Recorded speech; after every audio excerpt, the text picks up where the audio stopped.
Very good morning students. Let's no channel में आप सभी का स्वागत है। बिहार बोर्ड के अंतर्गत जो है, अगर आप इस बार 10वीं क्लास की एग्ज़ाम दे रहे हैं तो यह वीडियो आपके लिए इम्पोर्टेंट होने वाला है। और इसमें जो है आपके बुक में दिया गया हुआ है जो first lesson the pace for living, जो लिखा गया हुआ आर.सी. हचिंसन, इसके ऑब्जेक्टिव यानी प्रोज सेक्शन में जो 8 चैप्टर है वो 8 चैप्टर के ऑब्जेक्टिव्स को हम इस वीडियो में देखेंगे। तो हमारे साथ ऐसे ही वीडियो में बने रहें। पहला जो लेसन है द पेस फॉर लिविंग, इसके ऑब्जेक्टिव्स को लेते हैं, देखा जाए। चलिए तो शुरू करते हैं।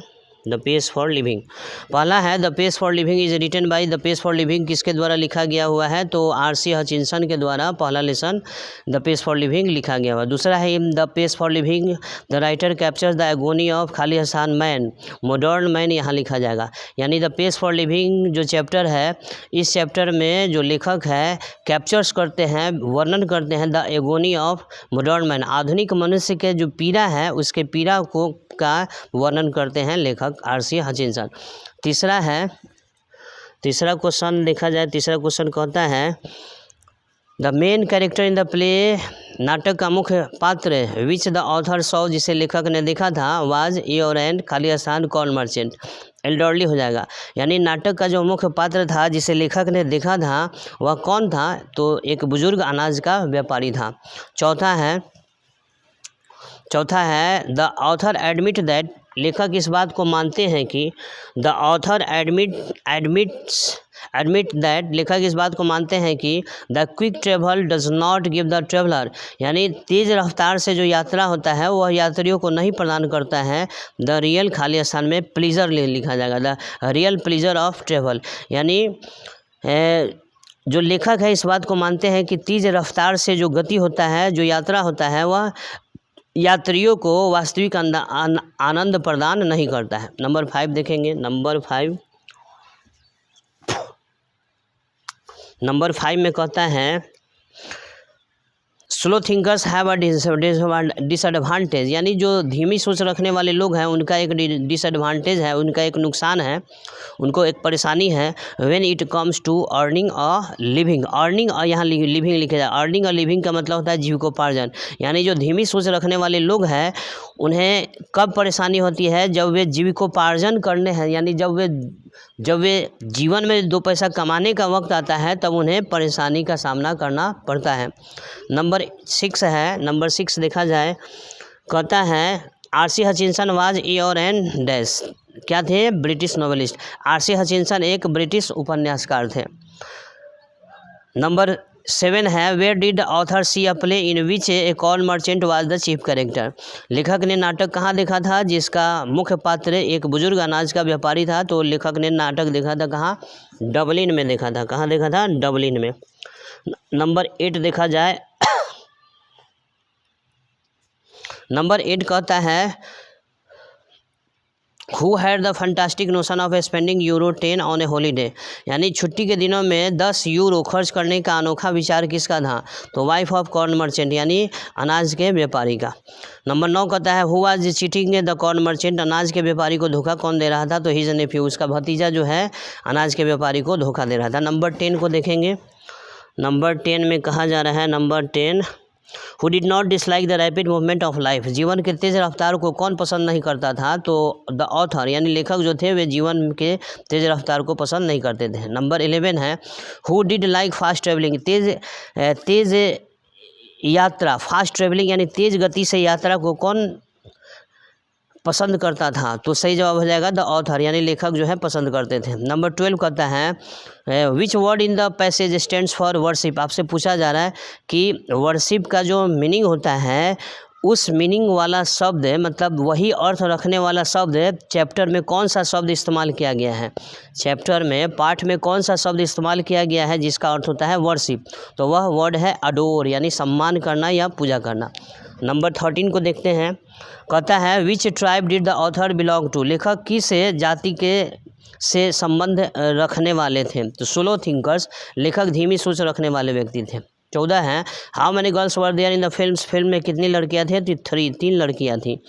15 कहता है the author RC. Hutchinson enjoyed going in A car eight 90 miles an hour, यानी लेखक आर.सी. हचिंसन जो थे वे 90 मील प्रति घंटे की रफ्तार से कार में बैठकर यात्रा का आनंद लेते थे। नंबर 16 है in the pace for living R C. Hutchinson discusses, यानी द पेस फॉर लिविंग जो चैप्टर है, इस चैप्टर के जो राइटर है आर.सी. हचिंसन किस चीज़ को लेकर के डिस्कस किए हुए हैं, तो the agony of modern man, यानी आधुनिक मनुष्य का जो पीड़ा है उस चीज़ को लेकर के आर.सी. हचिंसन ने डिस्कस किया हुआ है इस लेसन में।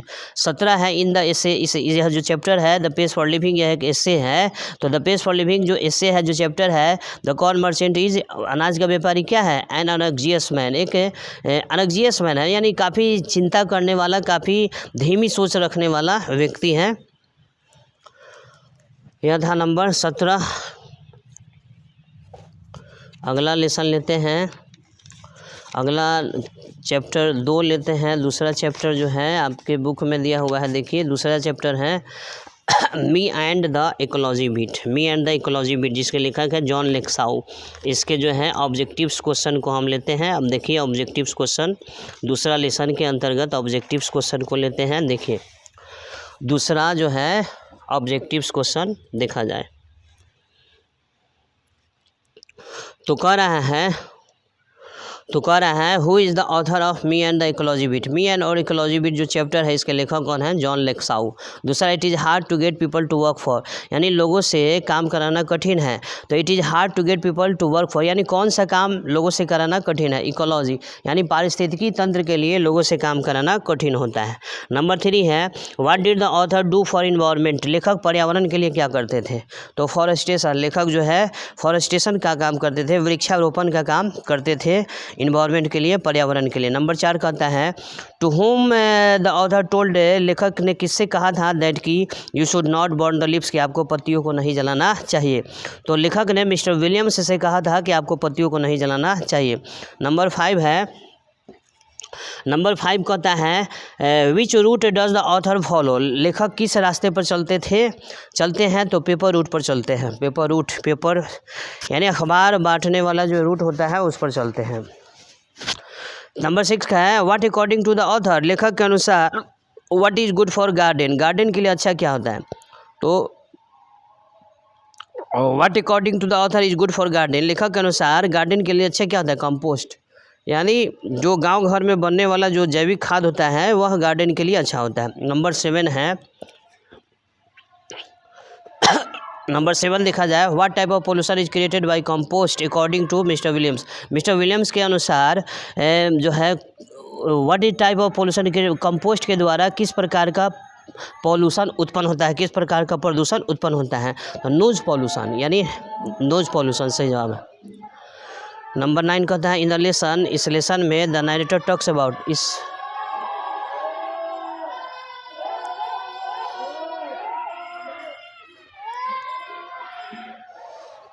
इन द लेसन, इस पाठ में द नरेटर टॉक्स अबाउट, लेखक जो है ना बात करते हैं about how he advises every day, कैसे वे प्रतिदिन सलाह देते हैं, what they should do to protect the, कि उन्हें क्या बचाने के लिए उन्हें क्या करना चाहिए, यानी इकोलॉजी यानी पारिस्थितिकी तंत्र को बचाने के लिए उन्हें क्या करना चाहिए, इस संबंध में लेखक प्रतिदिन लोगों को सलाह दिया करते हैं।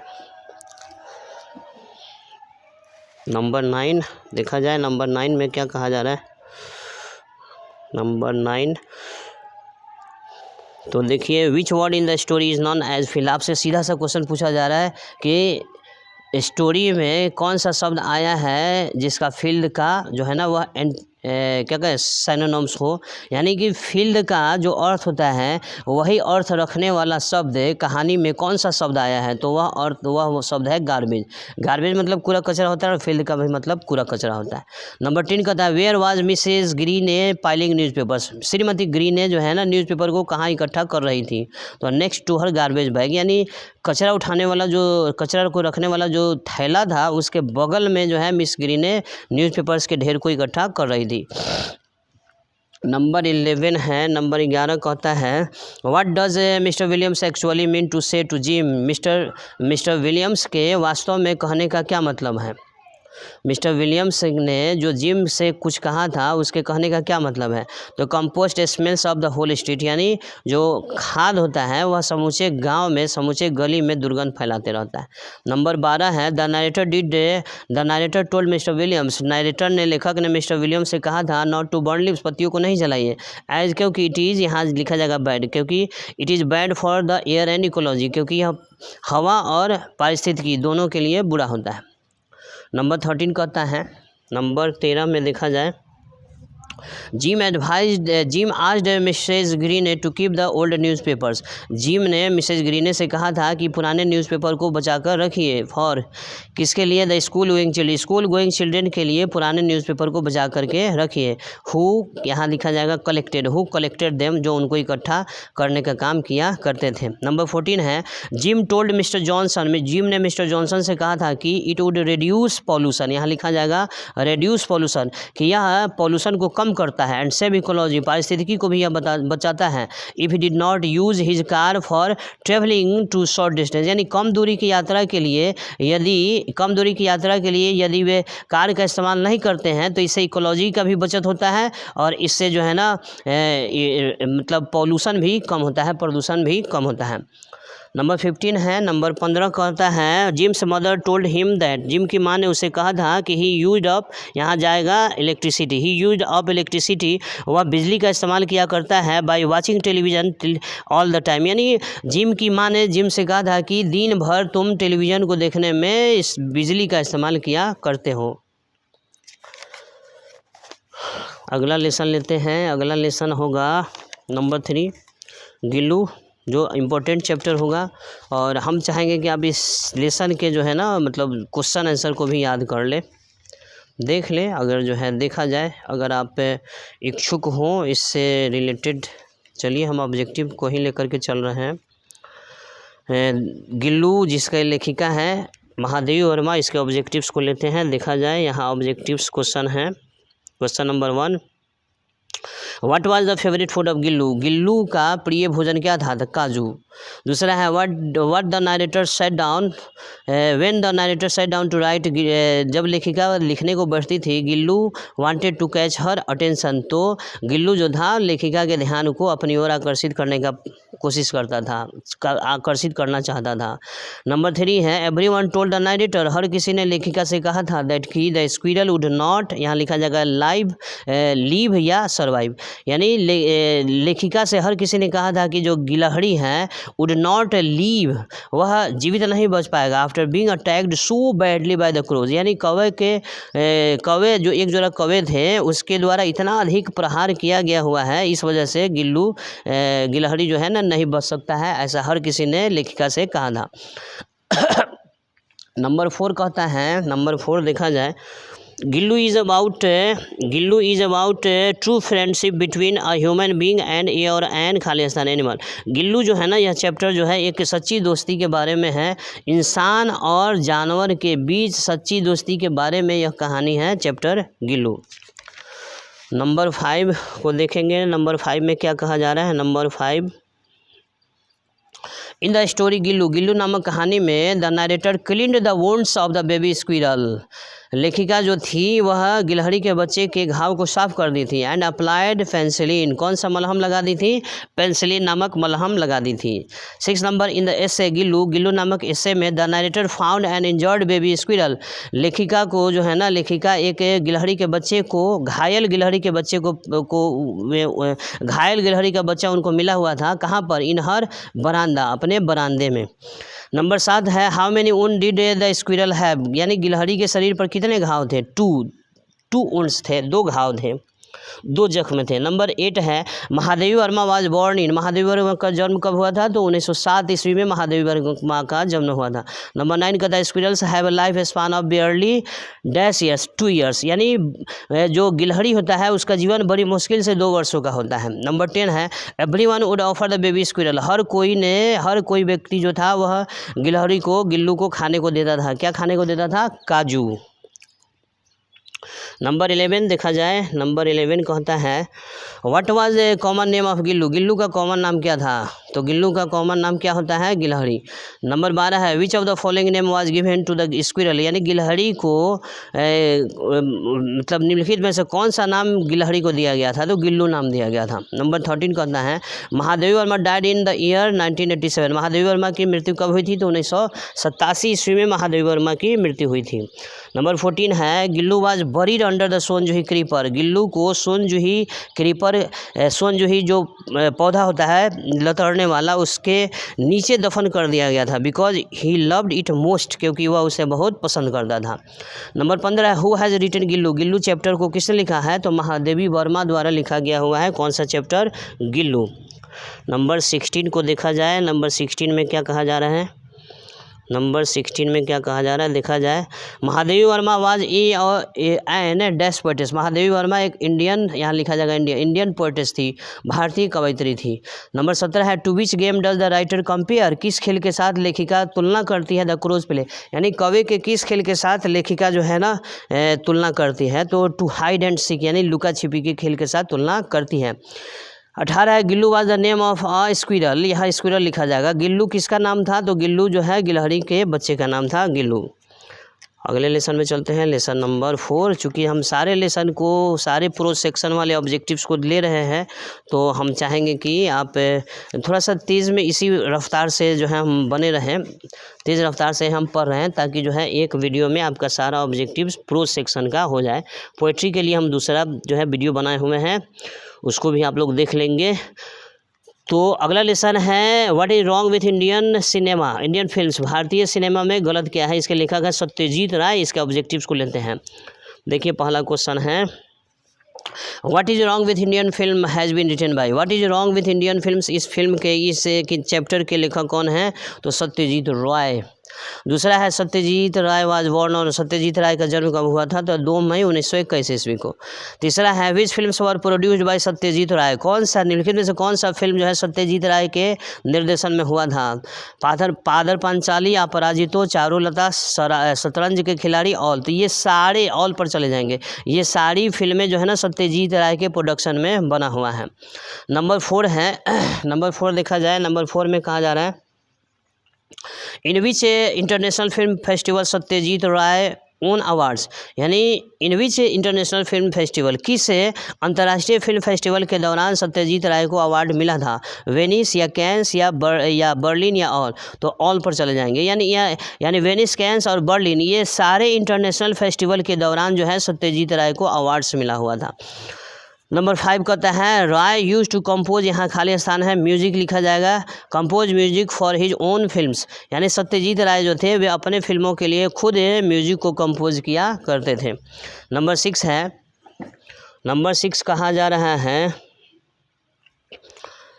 विच university conferred on Satyajit Ray on an doctorate degree, मतलब वह कौन सा यूनिवर्सिटी था जिसने सत्यजीत राय को डॉक्टरेट की डिग्री प्रदान किया था उनके सम्मान में, तो ऑक्सफोर्ड यूनिवर्सिटी ने उन्हें डॉक्टरेट की डिग्री दी थी। 6 नंबर का था the present story what is the wrong with Indian film, जो प्रेजेंट स्टोरी है, प्रस्तुत जो कहानी है जिसका नाम है what is wrong with Indian films is taken from, यह कहाँ से लिया गया है, तो आवर फिल्म्स देयर फिल्म्स से यह लिया गया हुआ है, our films their films. Number 9 को लेते हैं, नंबर 9 में क्या कहा जा रहा है, number 9 in this lesson the author compares Indian films, इस लेसन में लेखक जो है भारतीय सिनेमा का तुलना करते हैं विद वेस्टर्न फिल्म्स, यानी पश्चिमी सिनेमा के साथ भारतीय सिनेमा का तुलना लेखक करते हैं। नंबर 10 है what was the most significant phenomenon of narrator's time, what was the most significant phenomenon of narrator's time, यानी लेखक के समय का सर्वाधिक महत्वपूर्ण घटना क्या था, तो डेवलपमेंट ऑफ द सिनेमा, यानी सिनेमा का विकास। नंबर 11 है, नंबर 11 कहता है, 11 जो है बड़ा है छोड़ दिए, 12 में है cinema combines the cold logic of science, यानी सिनेमा में मंद तर्क शामिल होते हैं, विज्ञान के मंद तर्क शामिल होते हैं। नंबर 13 है what did India take up surprisingly early, भारत ने अद्भुत तरीके से बहुत पहले क्या शुरू कर दिया था, तो फिल्म प्रोडक्शन, यानी फिल्म निर्माण बहुत पहले शुरू कर दिया था। नंबर 13 है the first short was produced in, प्रथम शॉर्ट फिल्म कब बना हुआ था, तो 1907 ईस्वी में प्रथम शॉर्ट फिल्म बना हुआ था। नंबर 14 कहता है the first feature film in India was produced in 1930 1913 यानी भारत में प्रथम फीचर फिल्म कब बना था? 1913 ईस्वी में बना हुआ था। नंबर 15 कहता है, number 15 by the 20s films had reached of big business यानी 20वीं शताब्दी तक फिल्म ने बड़े बिजनेस का रूप ले लिया था। नंबर 16 है the film production in India is quantitatively second only to Hollywood यानी भारत में फिल्म निर्माण संख्या की दृष्टि से हॉलीवुड के बाद दूसरे स्थान पर है। नंबर 17 है why our film is not shown abroad हमारी फिल्में विदेशों में क्यों नहीं दिखलाई जाती हैं। अगला क्वेश्चन लेते हैं।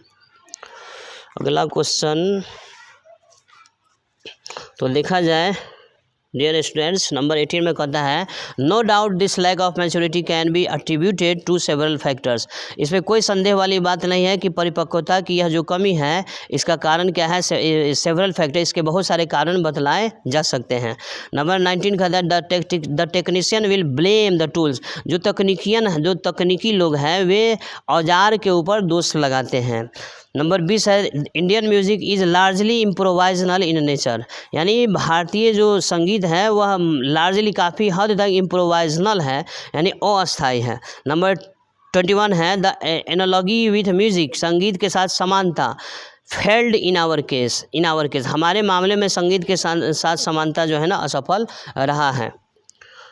Number 22 stories have been written 22 है stories have been written based on Hollywood success यानी हॉलीवुड के सफल फिल्मों के आधार पर कहानियाँ लिखी गई हुई है। 23 है 23 में कहा जा रहा है the life style shown in the American films is a completely different from the life style in the Indian life style यानी भारतीय अमेरिकन फिल्मों में जो जीवन शैली दिखाई जाती हैं वह भारतीय जीवन शैली से बिल्कुल अलग होता है।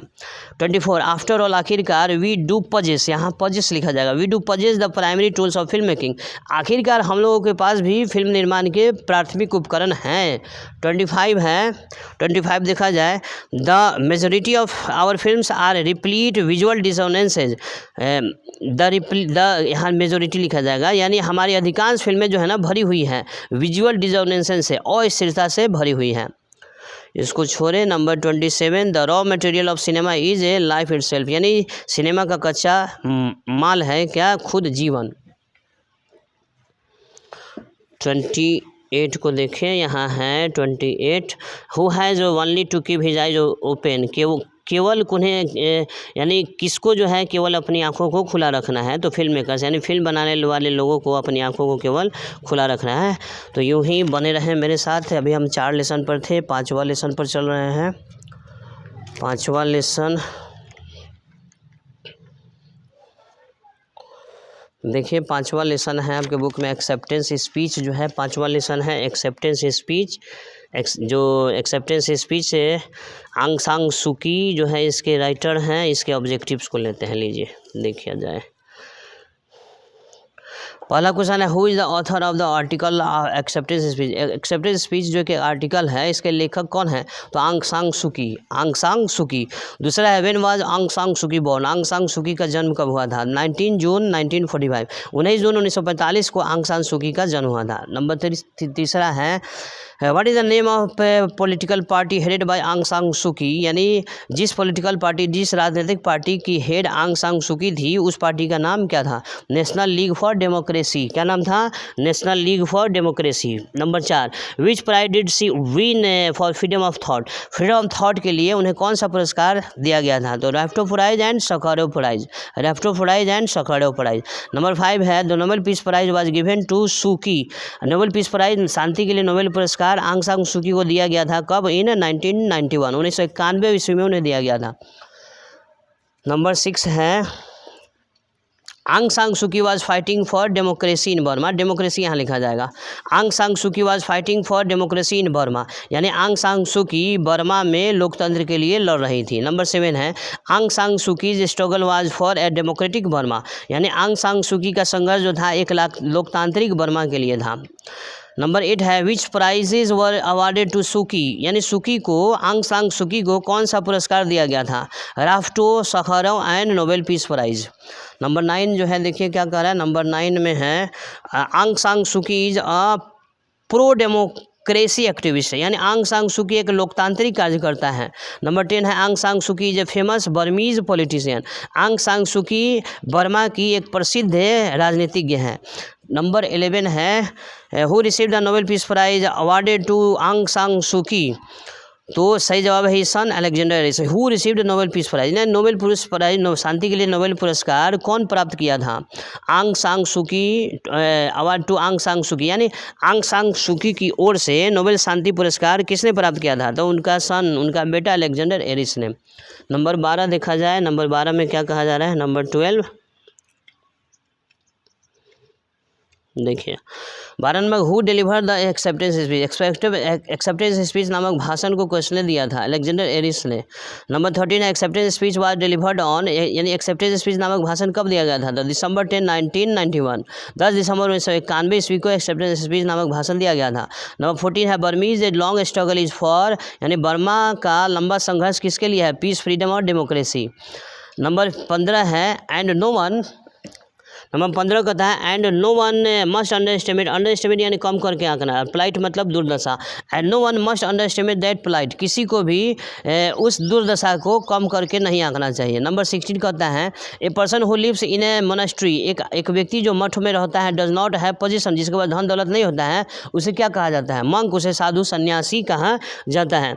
नंबर 17 है Alexander Aris thanked from his heart, यानी अलेक्जेंडर एरिस ने अपने दिल से धन्यवाद दिया था फॉर दिस ऑनर, इस सम्मान के लिए अलेक्जेंडर एरिस ने अपने दिल से धन्यवाद दिया था। नंबर 18 है, नंबर 18 देखा जाए, number 18 the Burmese people can today hold their heads a little higher, यानी बर्मा के लोग आज अपने सिर को थोड़ा सा और अधिक ऊंचा उठा सकते हैं। 19 है in heavily guarded compound in Rangoon, Rangoon में जो हेविली गार्डेड कंपाउंड था, यानी रंगून में जो सैनिकों का भीड़ भाड़ वहाँ जमा हो गया था, व्हाट इज टेकिंग प्लेस, वहाँ पर क्या हो रहा है? तो द लोनली स्ट्रगल, वहाँ पर संघर्ष हो रहा है। नंबर 20 है the prize is also intended to, यहाँ पर ऑनर लिखा जाएगा, all those engage in the world wide struggle for democracy लिखा जाएगा। The prize is also intended to, यानी यह पुरस्कार उन लोगों के लिए भी है टू ऑनर, उन लोगों के सम्मान के लिए भी है जो सारे लोग इंगेज्ड है, लगे हुए हैं, शामिल हैं इन द वर्ल्ड वाइड स्ट्रगल, विश्वव्यापी संघर्ष में, फॉर डेमोक्रेसी, लोकतंत्र के लिए विश्वव्यापी स्तर पर जो लोग संघर्ष कर रहे हैं उन लोगों के लिए भी यह सम्मान है। 21 देखेंगे, नंबर 21 में कहा जा रहा है the events in Oslo, Oslo में जो इवेंट्स हो रहा था to award the Nobel peace prize, यानी नोबेल शांति पुरस्कार, जो पुरस्कार दिया जा रहा था, fall on the day of, यानी उस दिन और कौन सा विशेष दिन था? जिस दिन जो है ओस्लो में नोबेल पीस प्राइज दिया गया, उस दिन और क्या था? तो उस दिन इंटरनेशनल ह्यूमन राइट्स डे था, यानी अंतर्राष्ट्रीय मानवाधिकार दिवस था उस दिन। नंबर 22 को देखिए, 22 नंबर 22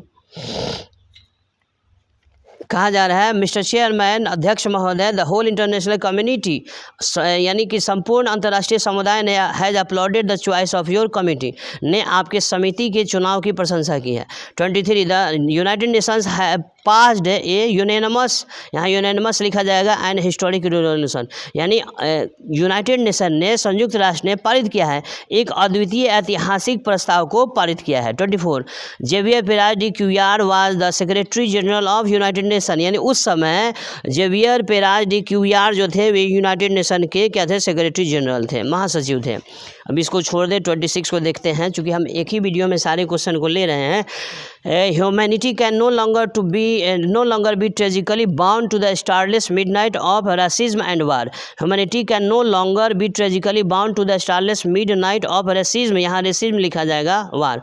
27 कहता है what is the more precious than diamonds और सिल्वर और gold, what is more precious, अधिक मूल्यवान क्या है? दैन डायमंड्स और सिल्वर और गोल्ड, यानी हीरा सोना चांदी से अधिक मूल्यवान क्या है? जेन्युइन ब्रदरहुड एंड पीस, वास्तविक भाईचारा और शांति, वास्तविक भाईचारा और शांति। 28 कहता है let a new age dawn, एक नए युग की शुरुआत हो। 29 who is the hope of Burma, Burma की आशा कौन है? बर्मा की उम्मीद कौन है? द यंग पीपल, युवा लोग। लास्ट है इसको इस चैप्टर का, as per the acceptance speech नामक चैप्टर के अनुसार the beauty of genuine brotherhood, वास्तविक भाईचारे के सौंदर्य, एंड पीस और शांति is more precious than diamond gold और सिल्वर, जो है ना डायमंड गोल्ड और सिल्वर से अधिक मूल्यवान है। अगला लेसन लेते हैं number 6 once upon a time. Number 6 जो है छठा लेसन है वंस अपॉन ए टाइम, इसके ऑब्जेक्टिव्स क्वेश्चन को लेते हैं। लीजिए वंस अपॉन ए टाइम इसके ऑब्जेक्टिव्स क्वेश्चन को देखा जाए। पहला क्वेश्चन है, लीजिए देखा जाए। पहला क्वेश्चन है the old woman is dash but wise, यानी यहाँ लिखा जाएगा ब्लाइंड। वृद्ध महिला अंधी थी लेकिन बुद्धिमान थी। दूसरा है the old woman is daughter of slaves, यानी वृद्ध महिला जो थी वह गुलामों की बेटी है। तीसरा है the house of the old woman is situated outside of town, यानी वृद्ध महिला का जो घर है आउटसाइड ऑफ टाउन यानी शहर के बाहर स्थित है। नंबर 4 कहता है, नंबर 4 देखा जाए the reputation of that woman, यानी उस वृद्ध महिला की जो ख्याति है, जो प्रसिद्धि है फॉर विजडम, बुद्धिमानी के लिए, इज विदाउट फियर, वह प्रश्न से परे है, यानी उसके लिए प्रश्न नहीं, मतलब उसके लिए सवाल नहीं किया जा सकता है। नंबर 5 एमॉन्ग हर पीपल, अपने लोगों के बीच the old woman is both, वृद्ध महिला दोनों है क्या, the law and its transgression, यानी कानून भी है और कानून का पालन भी है। नंबर 6 देखा जाए, नंबर 6 कहता है द, यहाँ ऑनर होगा, the honour the old woman is paid, यानी उस वृद्ध महिला को जो सम्मान दिया जाता है रिचेज बियॉन्ड हर नेबरहुड, उसके आस पड़ोस से होते हुए काफ़ी दूर तक चला जाता है। नंबर 7 को लेते हैं। नंबर 7 क्या कह रहा है, देखिए नंबर 7 है the young people wanted to prove that, युवा लोग साबित करना चाहते थे कि the old woman was a fraud, कि वृद्ध महिला जो थी एक फ्रॉड थी, एक चालबाज थी। 8 नंबर है द वन डे, एक दिन the old woman is visited, एक दिन वृद्ध महिला से मिलने के लिए आते हैं बाय सम यंग पीपल, कुछ युवा लोग उस वृद्ध महिला से एक दिन मिलने के लिए आते हैं। Number 9 the old woman knows, यानी वृद्ध महिला जानती है ओनली द मोटिव, केवल उद्देश्य ऑफ द यंग पीपल, उन युवाओं का केवल उद्देश्य जानती हैं। नंबर 10 है द यंग विजिटर्स आर रिप्रिमेंडेड, युवा जो आगंतुक है उनको डांटा जाता है फॉर एसर्टिंग पावर, यानी शक्ति का प्रदर्शन के लिए उन युवा आगंतुकों को डांटा जाता है। नंबर 11 कहता है the author chooses to read the bird as language, यानी लेखक जो है ना भाषा के रूप में चिड़िया को पढ़ना पसंद करते हैं। नंबर 12 कहता है, number 12 the boy and girl climb into wagon bed, wagon bed एक गाड़ी है, यानी लड़का और लड़की दोनों वैगन बेड पर चढ़ जाते हैं। नंबर 13 है the girl offers bread and pieces of meat, यानी लड़की जो है ऑफर्स देती है bread and piece of meat, यानी मांस, रोटी देती है और मांस का टुकड़ा देती है। नंबर 14 कहता है the boy carries A lamp and A jug of warm cedar, यानी लड़का जो है एक लैम्प और एक जग वार्म सीडर को जो है ना कैरी करता है। There is one helping for each other, यानी एक जो है ना एक दूसरे की मदद कर रहा है, हर एक जो है एक दूसरे की मदद कर रहा है। अगला लेसन देखिए, लेसन नंबर 7 है the unity of Indian culture, इसके लेखक है हुमायूं कबीर। इसके ऑब्जेक्टिव क्वेश्चन को लेते हैं। यह रहा ऑब्जेक्टिव क्वेश्चन, ये देखा जाए objective question the unity of Indian culture, इसके ऑब्जेक्टिव क्वेश्चन को लेते हैं, देखा जाए। तो कह रहा है who is the writer of unity of Indian culture, unity of Indian culture जो चैप्टर है इसके लेखक कौन है, हुमायूं कबीर। दूसरा है who has delivered the speech the unity of Indian culture, the unity of Indian culture जो एक भाषण है, इस भाषण को किसने दिया है, तो हुमायूं कबीर ने दिया है। नंबर 3 है where have old civilisation culture grown and change, यानी ओल्ड सिविलाइजेशन कहाँ पर ग्रो हुआ, कहाँ पर परिवर्तन हुआ, तो इंडिया और चाइना में। इंडियन कल्चर इज अमेजिंग, भारतीय संस्कृति अद्भुत है, बिकॉज ऑफ इट्स विटैलिटी, मार्मिकता के कारण भारतीय संस्कृति अद्भुत है। 5वां है Indian culture is blend of many culture, भारतीय संस्कृति बहुत सारी संस्कृतियों का मिश्रण है। इसको छोड़िए। नंबर 7 देखा जाए इंडियंस हैव शोन, भारतीय लोगों ने दिखाया है द पावर, शक्ति को दिखाया है टू मेक लिटिल चेंजेस, यानी थोड़ा सा परिवर्तन के लिए शक्ति को दिखाया है। और becoming used to new situation, यानी बिकमिंग यूज्ड टू न्यू, नए परिस्थिति को बनाने में भारतीय लोगों ने थोड़ा सा शक्ति का प्रदर्शन किया है। इसको छोड़ा जाए, बड़ा है इसको भी छोड़िए। यहाँ देखते हैं the most remarkable feature of Indian culture is the spirit of underlying unity, the most remarkable feature of Indian culture, भारतीय संस्कृति का उल्लेखनीय फीचर है क्या, is the spirit of underlying unity, यानी अंतर्निहित एकता। 11 नंबर है द विटैलिटी ऑफ, 11 नंबर कहता है the vitality of Indian culture is equally amazing, यानी भारतीय संस्कृति की जो विटैलिटी है वह अमेजिंग है, अद्भुत है। नंबर 12 है द आर्यंस, यहाँ आर्यंस लिखा है। द आर्यंस वर रिगार्डेड, यानी आर्य लोग समझे जाते थे as the earliest invaders of India, भारत के शुरुआती आक्रमणकारी के रूप में किनको माना जाता था? आर्य लोगों को माना जाता था। नंबर 13 कहता है the Greeks invaders were followed by, यानी ग्रीक लोग पहले भारत पर आक्रमण किए, उनके बाद भारत पर किसने आक्रमण किया? सक्स एंड हुन्स, यानी ग्रीक लोगों के बाद भारत के ऊपर सक्स और हुन्स ने आक्रमण किया था। नंबर 14 कहता है, देखिए नंबर 14 कहता है the pre Aryans built up new civilisation, pre Aryans ने नए सिविलाइजेशन का निर्माण किया था। नंबर 15 है civilisation is the organisation of society, civilisation सभ्यता जो होता है वह ऑर्गेनाइजेशन ऑफ सोसाइटी समाज का संगठन होता है। Which created the condition of culture, जो संस्कृति के कंडीशन को उत्पन्न करता है। 16 है culture is the florescence of civilisation, यानी संस्कृति जो है सभ्यता के ऊपर खिला हुआ फूल होता है, ये भी वही है। Culture is the florescence of civilisation, यानी संस्कृति जो होता है वह सभ्यता के ऊपर खिला हुआ फूल होता है। ये लीजिए नंबर, चलिए इसको छोड़िए, यहाँ देखा जाए नंबर 19 देखिए, लीव एंड लेट लीव, जियो और जीने दो has been the guiding principle of the Indians, भारतीयों का जो है ना मुख्य सिद्धांत रहा है। In all space of life, जीवन के हर क्षेत्र में भारतीयों का सिद्धांत रहा है। According to the essay unity of Indian culture, भारतीय संस्कृति Indian culture, the unity of Indian culture, यानी भारतीय संस्कृति की एकता नामक यह जो एसे है, इस एसे के अनुसार है ना भारतीय लोगों का सिद्धांत रहा है क्या? जियो और जीने दो। 20 नंबर कहता है, नंबर 20 में देखिए कहता है live and let live has been the policy of the Indian of in all space, जीवन के हर क्षेत्र में भारतीयों का सिद्धांत रहा है जियो और जीने दो। Humayun Kabir delivered his lecture in Baroda university, इस भाषण को हुमायूं कबीर ने बड़ौदा यूनिवर्सिटी में दिया था। Sakas and Huns came after the Greek, यानी ग्रीक के आने के बाद हमारे देश के ऊपर कौन आक्रमण किया? सक्स आक्रमण किया, हुन्स आक्रमण किया। अंतिम लेसन को देखते हैं। अंतिम लेसन आपके बुक में दिया गया है little girls visor then man. इस लेसन के ऑब्जेक्टिव्स को देखते हैं, यह अंतिम लेसन होगा। चूँकि सारे जो है क्या कहते हैं, सारे कहानी वाला जो चैप्टर है, प्रोज सेक्शन है, उसके सारे ऑब्जेक्टिव्स को एक साथ ले रहे हैं, इसलिए जो है थोड़ा वीडियो लंबा न बन जाए, इस वजह से हम जल्दी पढ़ रहे हैं। नंबर 1 है the story little girls visor then man, यह जो स्टोरी है हैज़ रिटन बाय, यह किसके द्वारा लिखा गया है? लियो टॉल्स्टॉय के द्वारा। दूसरा है इन दिस स्टोरी, इस कहानी में द ऑथर शोज, लेखक दर्शाते हैं, दिखाते हैं हाउ लिटिल चिल्ड्रन समटाइम्स, कि कैसे छोटे छोटे बच्चे कभी कभी behave in a more natural manner than adults, यानी कैसे छोटे छोटे बच्चे जो है वयस्कों की तुलना में अधिक परिपक्व व्यवहार को दिखाते हैं। नंबर 3 कहता है, देखा जाए number 3, why was sledging over, sledging यानी बर्फ पर फिसलने वाला जो खेल होता है, तो वह स्लेजिंग वाला खेल जो था क्यों ख़त्म हो गया था, ओवर हो गया था? तो due to advent of Easter, यानी ईस्टर नामक जो त्यौहार था उसका आगमन हो गया था, इस वजह से स्लेजिंग का खेल ख़त्म हो गया था। What was in the yard, yard में आंगन में क्या पड़ा हुआ था? तो स्नो पड़ा हुआ था, बर्फ।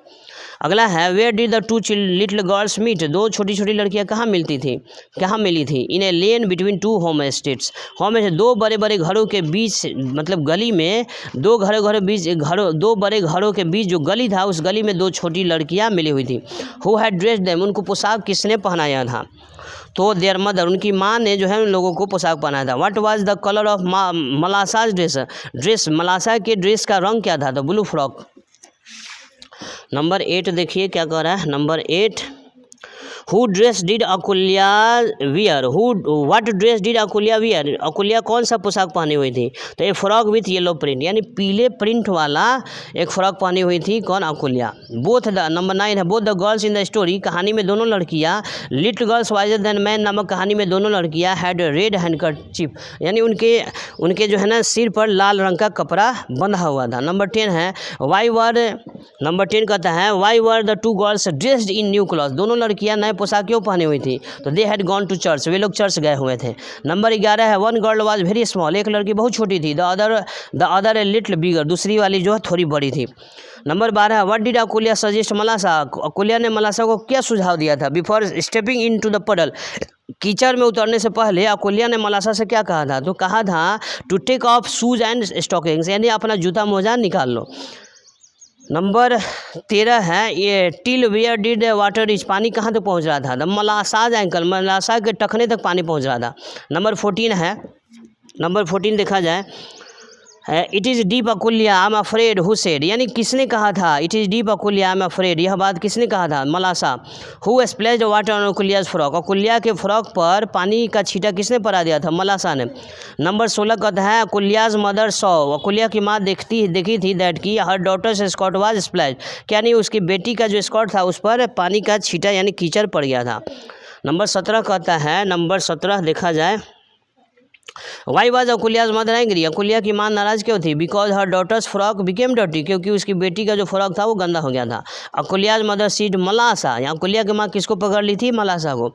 नंबर 19 है हु बिगेन टू हॉल, कौन रोने धोने लगी थी? सो दैट, जिससे कि she could be heard all down the street, जिससे कि गली में उसके रोने धोने की आवाज़ को सुनाई दे रहा था। तो मलासा जो थी ना वह हॉल करने लगी थी, रोने लगी थी, उसकी आवाज़ को स्ट्रीट में सुना जा सकता था। अंत तक आ गए हुए हैं, अंतिम चैप्टर है, अंतिम पेज में हम लोग आ गए हुए हैं, यूं ही बने रहें मेरे साथ। लीजिए नंबर 20 कहता है हुज मदर केम आउट, किसकी माँ बाहर निकली? आफ्टर हियरिंग द हाउल, यानी रोने धोने की आवाज़ को सुनकर किसकी माँ बाहर निकली थी? मलासाज मदर, मलासा की माँ बाहर निकली हुई थी। 21 कहता है what happened when Malasha's mother came out after hearing her howl, what happened when, क्या हुआ था? When Malasha's mother came out, जब मलासा की माँ बाहर निकली थी आफ्टर हियरिंग हर हाउल, यानी रोने धोने की आवाज़ जब मलासा की माँ सुनी थी तो क्या हुआ था? तो सी बिगेन स्कॉल्डिंग हर नेबर्स, वह अपने पड़ोसियों को डांटने लगी थी। अगला है 22 one word led to another, यानी कहा सुनी हो गया था, झगड़ा हो गया था। And they had angry quarrel, दोनों के बीच जो है ना एकदम गर्मा गर्मी बहस हो गया था, झगड़ा हो गया था। Malasha's mother came out and started scolding है अकुलियाज मदर, मलासा की माँ बाहर आई और started scolding Akulya's mother, Akulya की माँ को डांटने लगी थी। Who stepped in among the crowd to calm them, who stepped in यानी कौन उतर गई थी? अमंग द क्राउड, भीड़ के बीच कौन आ गई थी? टू काम देम, उन लोगों को शांत करने के लिए। अकुलियाज ओल्ड ग्रैंड मदर, यानी अकुलिया की बूढ़ी दादी जो थी ना, अकुलिया की बूढ़ी दादी वहाँ पर आ गई हुई थी। It is a time for rejoicing, आनंद बनाने का समय है। And not for such folly as this, न कि इस प्रकार से मूर्खता करने का समय है। नंबर 26 कहता है, देखा जाए number 26, they would not listen to the old woman, यानी they would not listen to the old woman and nearly knocked her off her feet, यानी they would not listen to the old woman, वे लोग वृद्ध महिला की बातों को नहीं सुन रहे थे। And nearly knocked her off her feet, और उसमें से किसी ने वृद्ध महिला को धक्का दे करके गिरा दिया था। नंबर जो है 26 कह रहा है number 27, everyone shouted and no one listening, हर कोई चिल्ला रहा था, कोई किसी की बात को नहीं सुन रहा था। नंबर 28 कहता है द ओल्ड वुमन ट्राइड, वृद्ध महिला कोशिश की थी टू मेक एवरीवन अंडरस्टैंड, हर किसी को समझाने का, दैट की एज इट वाज ईस्टर, चूँकि उस दिन ईस्टर का त्यौहार था, the day should be spent happily, इसलिए दिन को जो है ना खुशी खुशी व्यतीत होना चाहिए, यानी खुशी खुशी दिन बीतना चाहिए, क्योंकि उस दिन त्यौहार वाला दिन था, कोई सामान्य दिन उस दिन नहीं था। 29 है the two girls forgot their anger, दोनों लड़कियां अपने अपने गुस्से को भूल गई थी। एंड बिकेम फ्रेंड्स अगेन, फिर से दोस्त बन गई थी। नंबर 30 है, लास्ट है, डियर लिटिल सूल्स, प्यारे नन्हे आत्मा। तो इसी के साथ जो है ना हम प्रो सेक्शन के सारे ऑब्जेक्टिव्स को हमने पढ़ दिया है। अगर आपको यह वीडियो अच्छा लगा हो, आपके लिए अगर यूज़फुल हो, तो प्लीज़ हमारे चैनल को लाइक एंड सब्सक्राइब करें।